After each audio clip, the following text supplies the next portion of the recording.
We love holiday cards, but just like every other type of card in this workshop, we do not like being rushed. And for whatever reason, it always seems like we're working on our holiday cards in December. The key to holiday cards is to either A, get ahead of the game and be done with them before the holiday season even begins, or B, remember that it's okay if it gets out later than you had hoped. Everybody always loves getting a holiday card, especially if it has some fun photos on it. So don't feel bad if your holiday card ends up being a New Year's card. These days, photo cards seem to be the way to go. We love when December rolls around and our mailbox is filled with pictures of our friends and their cute kids and their dogs. It's the best. We look forward to the cards that give us a brief update on what's happened over the past year.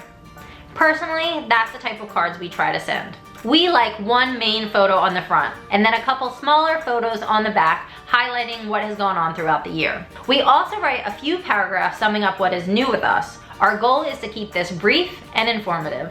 That's just one way to go. When it comes to holiday cards, there are just so many options.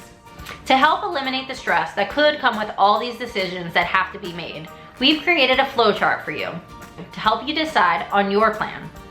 Go through our worksheet, simply make those decisions, and then turn those decisions into actionable to-dos. Let's start with the card itself. Do you want to include a photo? If so, do you want to take a new photo for this card, or do you simply want to choose from a photo you have already taken? Doing this exercise ahead of time can help you eliminate some of the stress.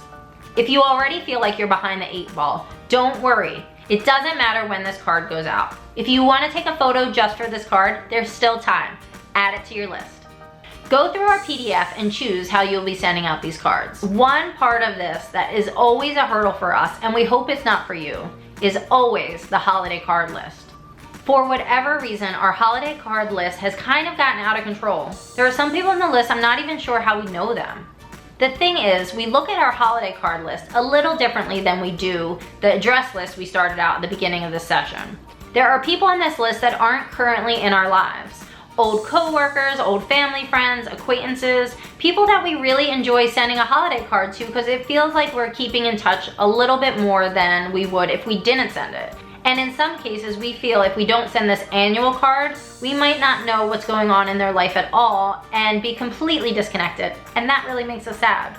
So we look at our holiday card list as a completely separate thing than our regular sending mail daily list. And we're okay with that. We've accepted that we're gonna send out a bunch of holiday cards because that makes us happy.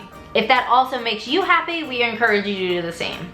The other thing to do if your holiday card list is completely out of control is to just start from scratch. You could either take the address list we made earlier and stick with that, or make a new one. The other thing you could do if your holiday card list has gotten out of control is to simply start from scratch. You could either use the addresses that we've collected in this workshop, or just start by making a separate list. Sometimes it's just too hard to edit down a list. Crossing someone off and deciding I don't want to send them a card is just too much for us. So we either say start with a new list or send everybody a card. And if December goes on and you realize you forgot someone, don't worry that you already sent out the bulk of your cards. You could always send an extra one after the fact. We really hope this has allowed you to make the decisions you have to and get rid of any guilt or pressure you have that's associated with holiday cards.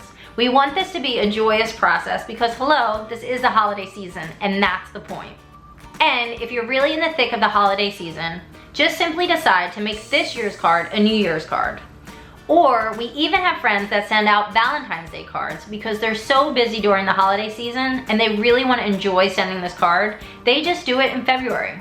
Don't forget, there's no specific time you have to send a card. If you want to send an annual card, send an annual card. It doesn't have to be in December. Alright guys, we hope this helped you and we can't wait to hear what kind of cards you send and when you send them. Any tips you have, put them in the Facebook group. We can all benefit from them. Happy holidays!